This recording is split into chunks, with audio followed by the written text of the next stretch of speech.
And we are live. Welcome to Office Hours with Arrow, a LinkedIn Live event hosted by Arrow leaders who care about what senior living looks like.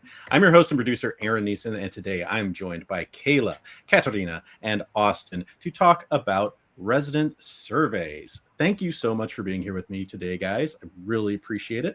Let's take a second to go ahead and introduce ourselves and what we do at Arrow. Kayla, why don't you start us off? Yay. Okay. Well, I think it was last week I was on talking about Christmas. So if you watched last week, you know who I am. But if you didn't, I'm Kayla Barlow. I'm Vice President of Resident Experience. That's me. That's Kayla. Kat, you're up. Hello, I'm Katarina Vrhovac. I'm the Resident Experience Director here at Arrow Senior Living. And last but not least, Austin, who has just joined a new team, and we're very excited about that. Austin, go ahead and introduce yourself.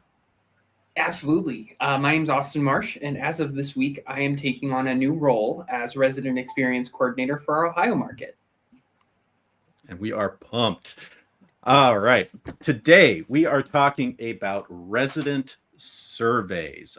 Before we get into that, what is resident surveys when it comes to Arrow? What does that mean? When we say resident surveys, what are we talking about? So our annual resident surveys, they're actually called a Great Place to Live. We also do Great Place to Work with those, which you guys will hear about more about next week. But today we're talking about Great Place to Live. And they are once a year. They're organization-wide, so they're done across all of our communities. And it's a really important time where we gather feedback from our residents and our families about their overall experience living in our senior living communities. And with that feedback, it's super valuable because we use it to build our next year's business plan. So for 2026. Yay. Kat, you did a great job. I don't need anything else I don't need to add anything else. Well done. Yes, very well done. Nice overview. So let's talk about why does this matter? Why is this important? What is one surprising thing that you've seen come from resident surveys? I can go first. So I think every year, like all the residents, or like throughout the year, all the residents want to be heard. They want to like feel valued. They want to bring something to management, to everyone. They want to talk to like home office or corporate, as they call it, which we hate that word. This is their like one time that we will for sure read through their surveys. Like Kat said, we plan for our business plan for the next year. We take what they are asking for, what they're hoping for, and we take it into account, and we build out our business plan for it. I think sometimes like we've been surprised when we're like, okay, we're really struggling or really striving to be better in this specific department, and that's really where the what's that saying, like where the buck stops here, like we are judged based on like all of our hard work. Like if we're working super hard in housekeeping to elevate that experience or make something better, like that is where like we are drawing the line. Like, did we do it in that year, or do we need to make some tweaks to like continue to better this experience for the resident? So I think that's like always like, oh, did we do okay here? Or did they notice that we were being like very intentional about, move-in coordination or, whatever that we're focusing on that next year. So I'd say that's mine. And Kayla, I'll add with that.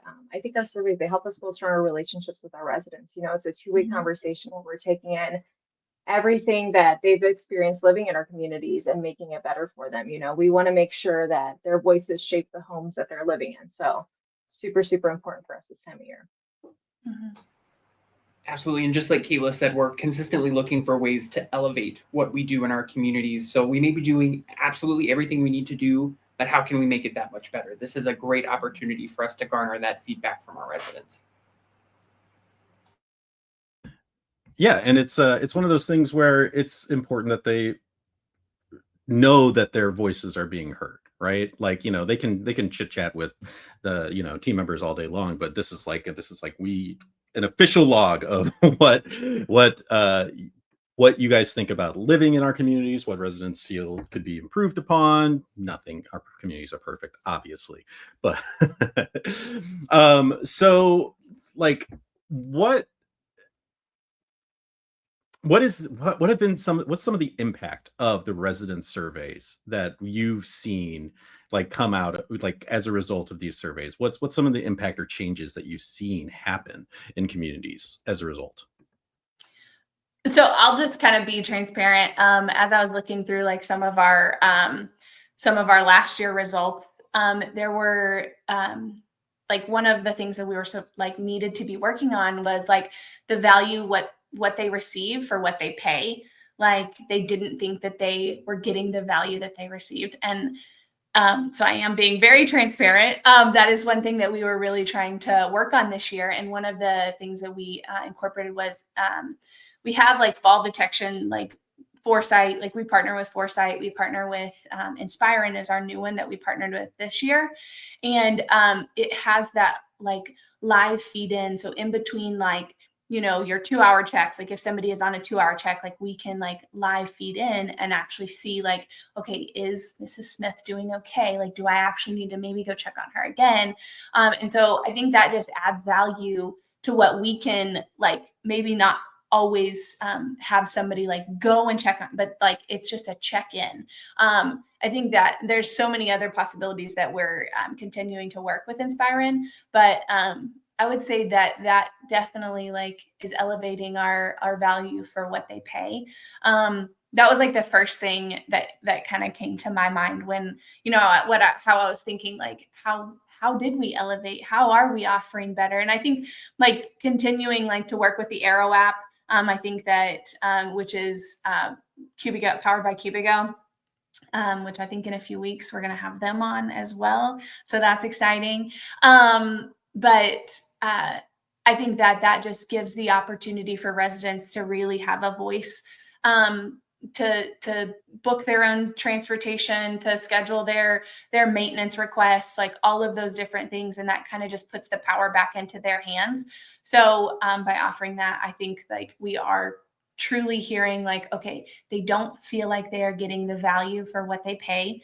Like, let's make sure that we are being proactive in those specific things, like, and being able to elevate because I do I think we're great communities, but I always think that there's areas for us to grow and improve. And I think those two services that we're offering now has elevated our experience with the residents. So. Absolutely. Great. That was transparency builds trust. Thank you, Kayla. That's fantastic. So let's talk about how we go about these surveys, how we gather this feedback. We know that it can be tough to get honest feedback sometimes. There are definitely lots of challenges that we've come across over the years to get that critical information that they're feeling and thinking. So let's talk about that. What methods have worked best to encourage residents to share their honest feedback? Well, so of course we all do our Great Place to Live survey annually right around this time of year. It's an all hands on deck. The entire team is going to, set up things throughout the community, maybe a polling station, a spin to win when you've completed your survey. A lot of our communities are going to be hosting family fun events. Inviting families and lots of loved ones into the community to boost and boast this amazing event that they're going to be holding to hopefully complete their surveys. But that's not the only time throughout the year that we try to gather this feedback. Shortly after move-in, just a week after move-in, our resident service directors touch base with our residents just to be sure everything's okay. Making sure the services are exactly what they're up to par. They're what they're looking for. And then again, at 90 days, we do that touch base just to be sure the resident is still comfortable, confident within their home and ensuring that the services are being provided as they were sold. Garnering that feedback is consistent. We also have awesome suggestion boxes throughout our communities that are available 24 hours a day, 7 days a week for just general suggestions. But a lot of also have culinary suggestions as well. That way, that's a department that can set themselves aside.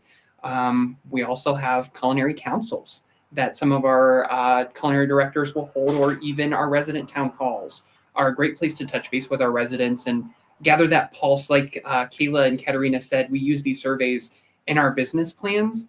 Our town halls that we hold every month are great times to touch base on that pulse, see where we're sitting with various objectives and how we can continue to elevate them. Fantastic. Sort of bouncing off of that, let's dig a little bit deeper into how do we make sure that the survey process is inclusive for all residents? You mentioned great ways that we are encouraging all residents to get involved, but let's dig a little bit deeper into that. How do we make sure it's inclusive? So I'll say first and foremost, we are really intentional about how we communicate the why behind the survey. So we explain to residents that may be hesitant or unsure if their opinion truly matters. We explain where this information goes. We explain that it is completely anonymous, like anonymous. We do not know it's anonymous. I think I'm getting the word wrong.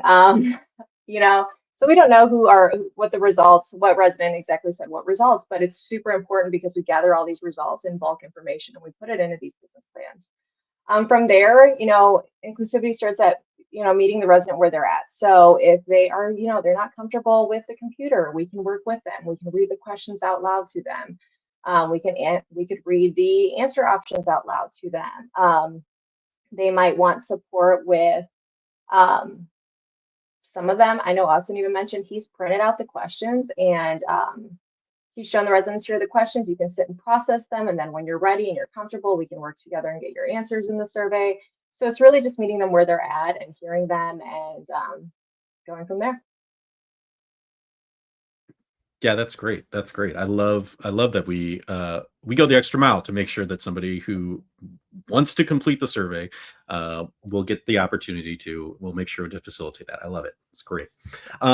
So we've talked about a bunch of different surveys now at this point. We talked about our move-in survey, our 90-day survey, our annual survey. So like, how often does Arrow conduct surveys, and why? Why do we have it at those intervals? Yeah,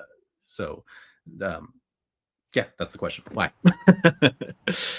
Well, like I mentioned, yes, we do that survey a week after the resident moves in. We do a 90-day survey, but we're always consistently looking for feedback from our residents. Our town halls, as I mentioned, is also a great place.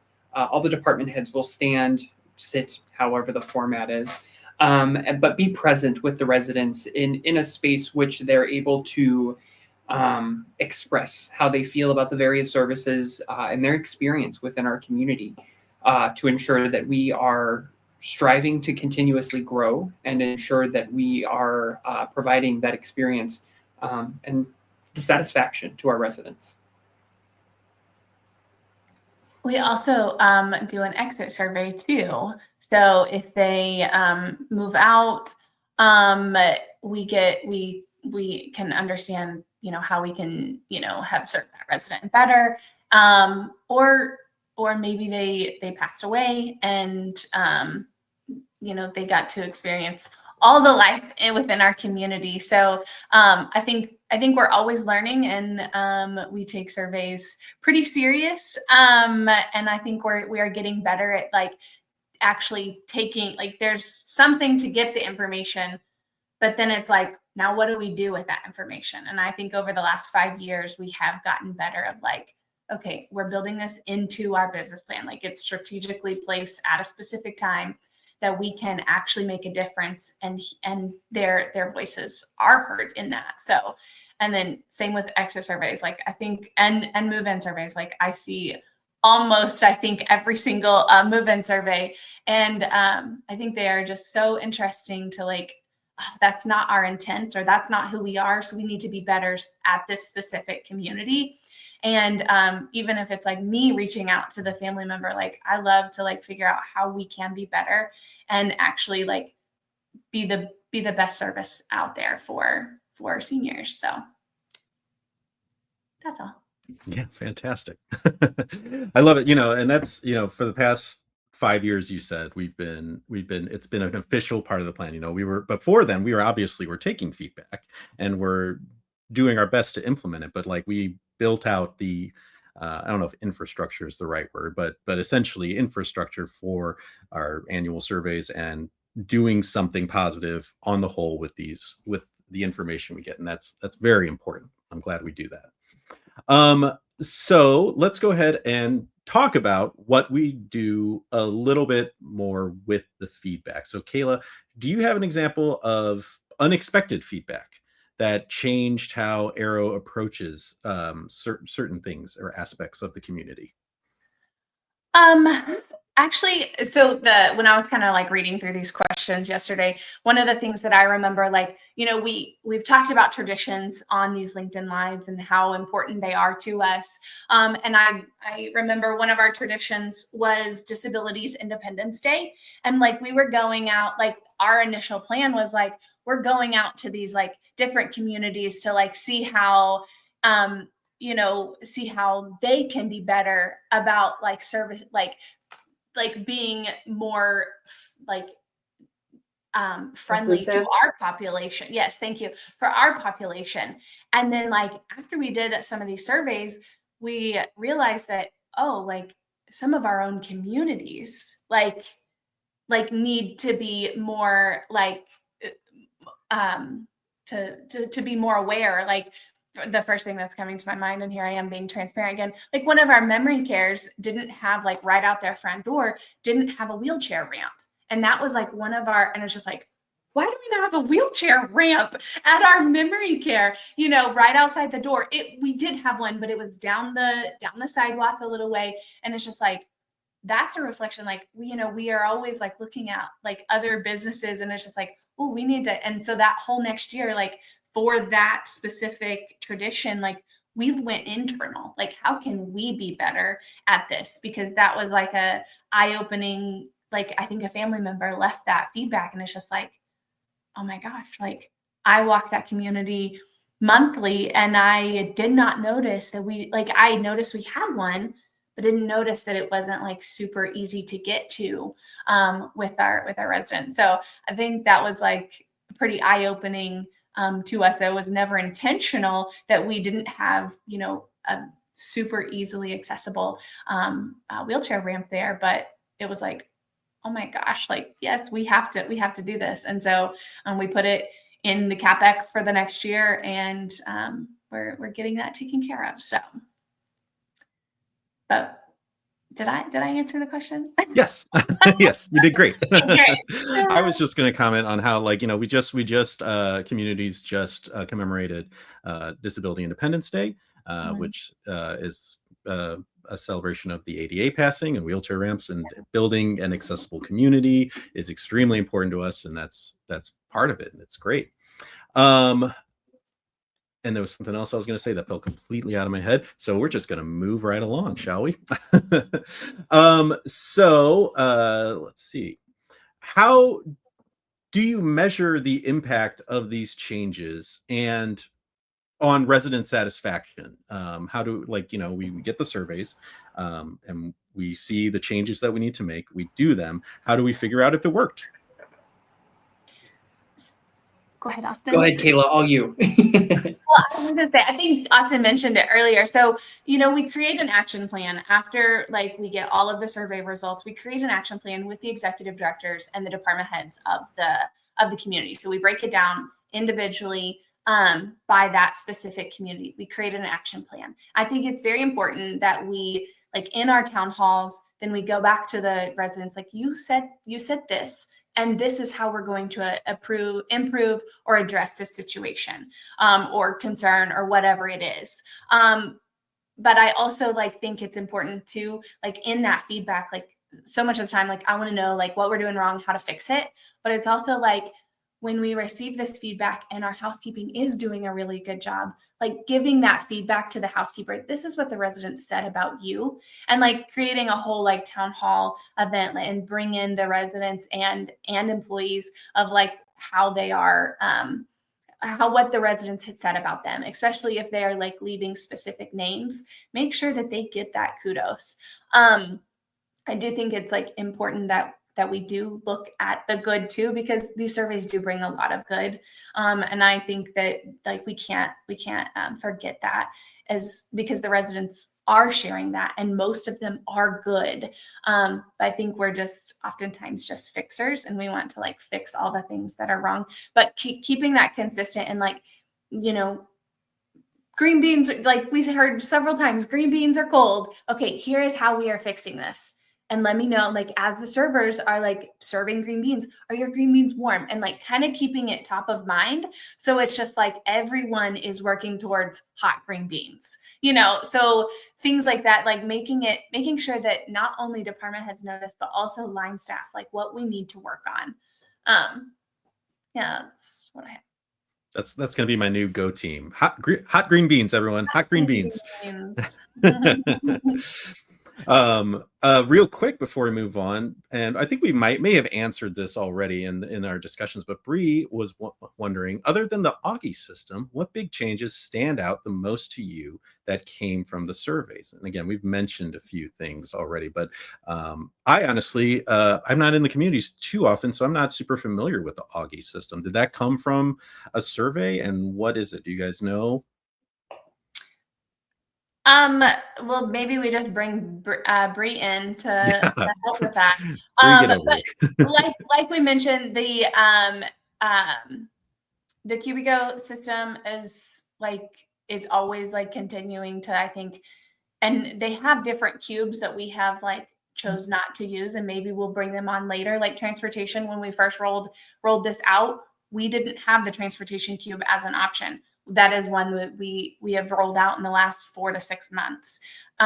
So I think like as we are kind of like getting things under our belt, even with that specific system, then we'll continue to better it. And but I think that kind of speaks to like the resident satisfaction piece. Like they can take matters into their own hands. And then like you can also like through the Cubico or Arrow app, you can chat specific directors as well. And so I think that's helpful too, and offer feedback too for that. And I want to add, in our surveys, you know, we do ask, you know, are you lonely at times? I mean, I think one of the big things also that came from that survey was the Arrow app now has a chat feature where other residents can chat each other. So maybe they're more introverted, but from the comfort of their apartment, they can chat each other. They can get to know one another with our resident directory now when they fill out their social profiles. I mean, you can keyword search, hey, like army or flowers, and whoever has that in their social profile will pop up. So for those more introverted residents, this is the perfect opportunity to connect with people, even virtually until they're comfortable, you know, maybe going down and meeting them for dinner. So it really helps, you know, helps get to know one another at a different level. Mm-hmm. That's great. Awesome. Thank you. And Bree, I hope that answered your question. Thank you for your question, Bree. Okay, so we're getting close to time to wrap up. Let's real quick talk about two things I want to talk about. We didn't really plan for one of them. 100% survey response. That's important, right? Why is it important, and what happens if a community is able to get 100% survey response? So 100% survey response is, sorry, Katarina. No, you're good. Go ahead. Is always important because we want to know what all of our residents are thinking. It's great to get 60, 70, 80%, but where is that extra percent? And what do they think? How do they feel? We want to have a good understanding of the experience for all of our residents. So that's why 100% is so important. The incentives, I'm going to defer to Kayla or Katarina. Oh, we have some fun ones. We can hit it off with a food truck. Some people win a food truck. Some people are winning some extra bingo money prizes, which we all know that's huge as resident services directors. We do parties for the staff. We have a bonus structure for surveys. I mean, we go all out. We go all out. We are trying to get everyone 100. We really are.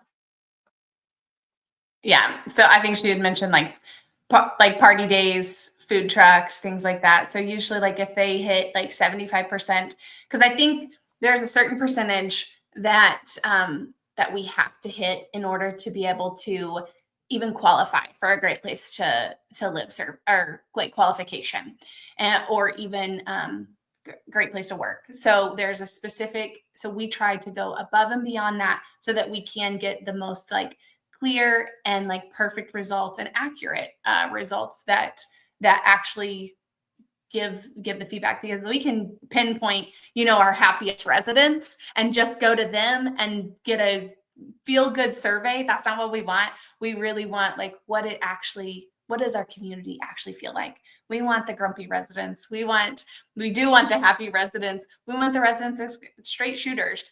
But we also want the residents that are gonna like, talk up our servers, talk up our housekeepers. But so that includes everyone. So it's very important for us. And so we do offer incentives for our staff and also the residents. Like the residents win out of this as well.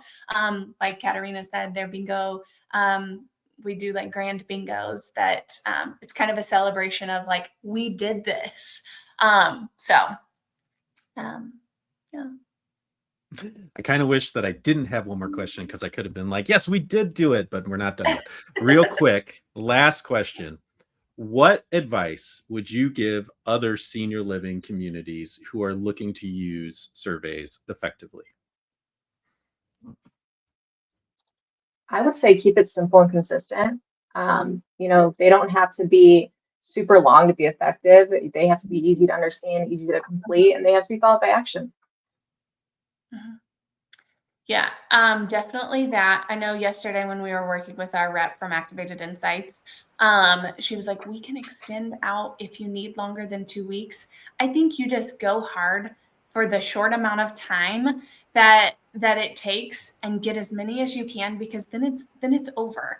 And so I think it's just that, like, work really hard the first, and it's also like an excitement thing. Like I know like communities set up like polling stations, and it's like their time to go vote for a great place to live and like tell us honest feedback. And so I think like you can make it fun, and that's where the residents, like we incorporate it with Family Fun Month, and so we bring in family members to do their survey as well.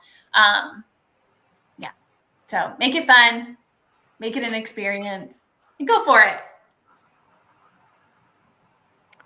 Yeah, and there is something to be said for having that energy and that momentum in a small space. It definitely will dwindle after time. So it's like you got these 2 weeks, get it done. And tying into what we just talked about, incentives help. So if you want to incentivize, it couldn't hurt. Any final thoughts before we say goodbye for today? None for me. No thoughts? Heads empty, just surveys. Surveys. All. We're just gearing up, ready to go. All right. Yeah.